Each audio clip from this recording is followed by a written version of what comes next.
We have a particular image of the classical world, of ancient Greece and Rome. Marble temples, togas, philosophers, legions, the birth of democracy and law, a world of human achievement. But there's a whole dimension of that world we tend to forget entirely: the animals. Because the Mediterranean of 2,000 and 3,000 years ago was not the tamed, cultivated, domesticated landscape it is today. It was wild. It was full of large, dangerous, magnificent creatures, many of which the Greeks and Romans knew intimately, wrote about, feared, worshipped, and hunted. And here's the tragedy at the heart of this story. Because unlike most of the ancient peoples I cover on this channel, the Greeks and Romans didn't just live alongside these animals, they consumed them on an industrial scale. They built an entire entertainment industry around capturing and killing exotic beasts, and in doing so, they personally drove many of these creatures out of existence, or out of their homelands, forever. The classical world watched a great extinction unfold, and in many cases, it was holding the spear. So today, let me show you the animals the ancient Greeks and Romans saw, the ones you never will. And let me tell you how a civilization we admire for its art and philosophy also became one of history's first great engines of extinction. Let's start with the king of beasts, because there were lions in Europe. This surprises almost everyone, but it's true. When the ancient Greeks wrote about lions, they weren't always writing about distant exotic animals from Africa. They were often writing about lions in their own backyard. The European lion, closely related to, or possibly the same as, the Asiatic lion, roamed the Balkans, Greece, and the surrounding regions well into classical times. The Greek historian Herodotus wrote that when the Persian army of Xerxes marched through northern Greece in 480 BC, its baggage camels were attacked by lions. Lions, in Greece, attacking an invading army. Aristotle himself wrote about them, describing where they lived and how they hunted. To the ancient Greeks, the lion wasn't a symbol from a faraway land. It was a real and present danger, prowling the mountains of their own world. And it's why the lion looms so large in Greek myth and art. The Nemean lion slain by Heracles, the lions carved over the gate at Mycenae. These people lived with lions. And by the 1st century AD, those European lions were essentially gone, hunted out, their prey base destroyed by farming, and their numbers drained to feed the demands of spectacle. The lion vanished from Europe during the Roman period and would never return. Which brings us to the machine that did so much of the killing, the Roman arena. Because the Romans developed a taste for a particular kind of entertainment called the venatio, the hunt. Staged animal spectacles, held in arenas like the Colosseum, in which exotic beasts were displayed, made to fight each other, and slaughtered in enormous numbers before roaring crowds. It began as a way of showing off the spoils of conquest. In 251 BC, over 100 elephants captured from Carthage were paraded and killed in Rome. And it grew into a central, permanent feature of Roman public life, because for a Roman leader, funding a spectacular hunt was a way to display power and buy the crowd's love. And the scale of it is genuinely staggering. When the Colosseum was first opened, the historical sources record that around 9,000 animals were killed in the inaugural games. A few decades later, during the 123 days of games the Emperor Trajan held to celebrate his conquest of Dacia, modern Romania, some 11,000 animals were slaughtered. And these were the exceptional events. The everyday demand was constant, year after year, for centuries. Over the roughly 700 years that these hunts were staged, the arenas of the Roman Empire consumed hundreds of thousands of wild animals. It was, in effect, an industrial pipeline for capturing and destroying wildlife, running for the better part of a millennium. And here's the crucial part. That pipeline had consequences we can still measure today, because the Roman appetite for beasts was so vast that it emptied whole regions of their wildlife.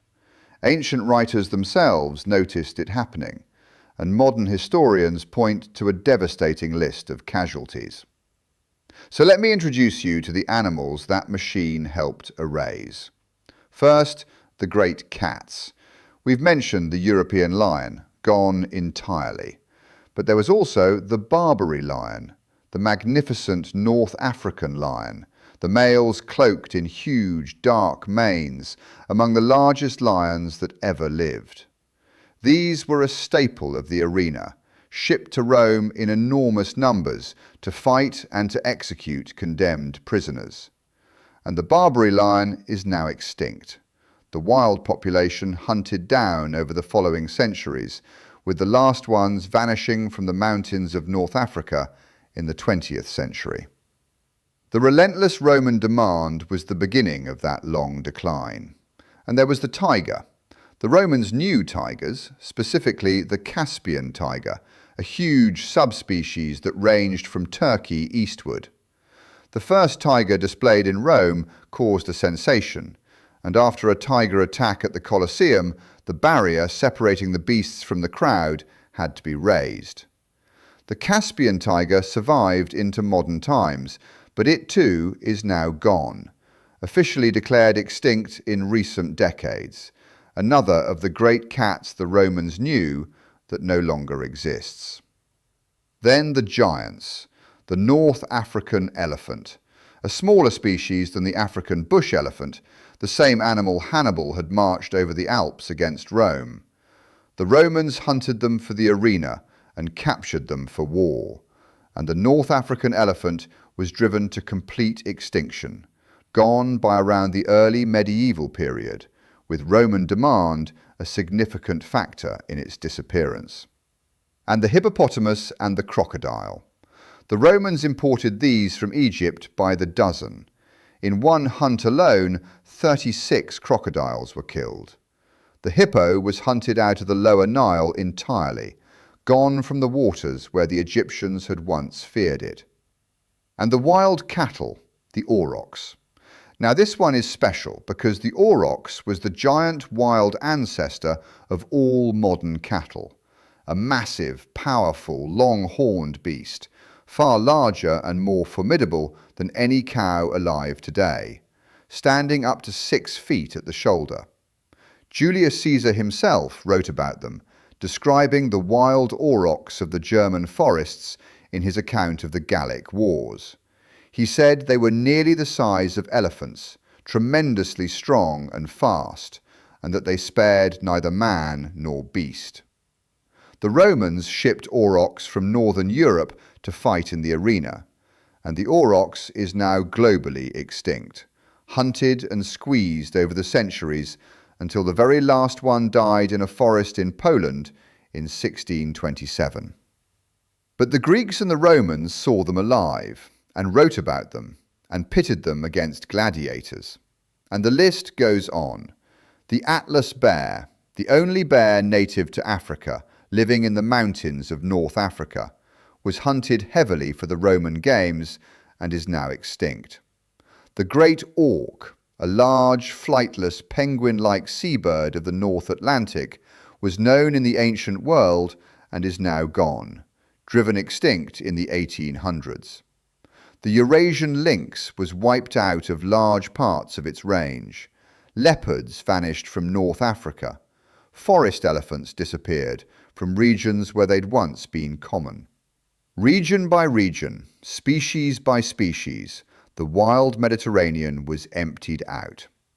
Now, I want to be fair and accurate here because this is important. The arena was not the only cause of these extinctions, and I don't want to overstate it.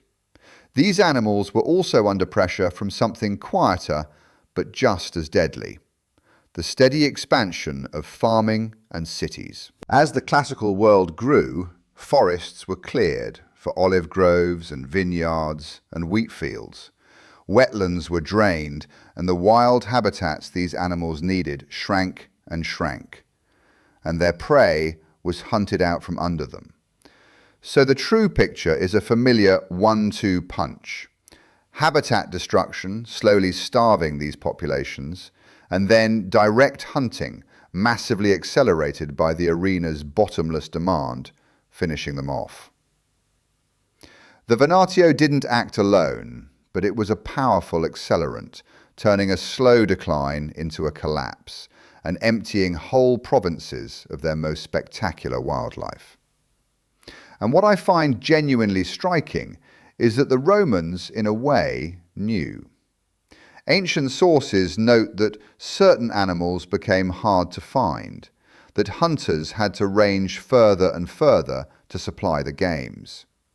In some tellings, the local people were grateful to the Romans for clearing dangerous predators from their lands, a kind of ancient pest control that reads very differently to us now. They were watching these animals disappear in real time, and for the most part, they experienced it not as a loss, but as a triumph, as the taming of a wild world. So what do we take from all this? I think the Greeks and Romans give us something the Egyptians did too, but even more starkly, because the classical world documented its own role in the destruction. We have Herodotus writing about Greek lions, Caesar writing about the aurochs, Roman records tallying the thousands of beasts killed in the games. This isn't guesswork reconstructed from bones. It's an extinction event, recorded in the words of the very people who carried it out. They told us themselves about the lions of Greece and the elephants of North Africa. And then they told us, in their tallies of slaughter, exactly how those animals came to vanish. And there's a sobering mirror in it for us, because the Roman venatio was, at bottom, the destruction of the natural world for entertainment, for spectacle, for status, for the pleasure of a crowd. And they did it without ever quite grasping that these animals would not simply keep coming forever, that the supply was not infinite, that a species, once gone, does not come back. They treated the wild as a resource to be spent, and they spent it, right down to the last aurochs and the last Barbary lion, over centuries, cheering all the while.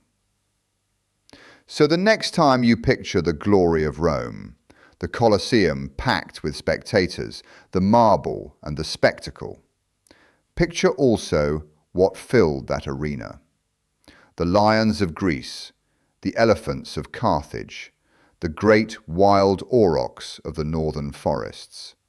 Real animals, magnificent and now mostly gone, paraded and killed for an afternoon's amusement, by a civilization that never imagined the wild could run out. It can. It did. And the Greeks and the Romans were among the first to write down exactly how. Thanks for watching, and until next time, keep looking up.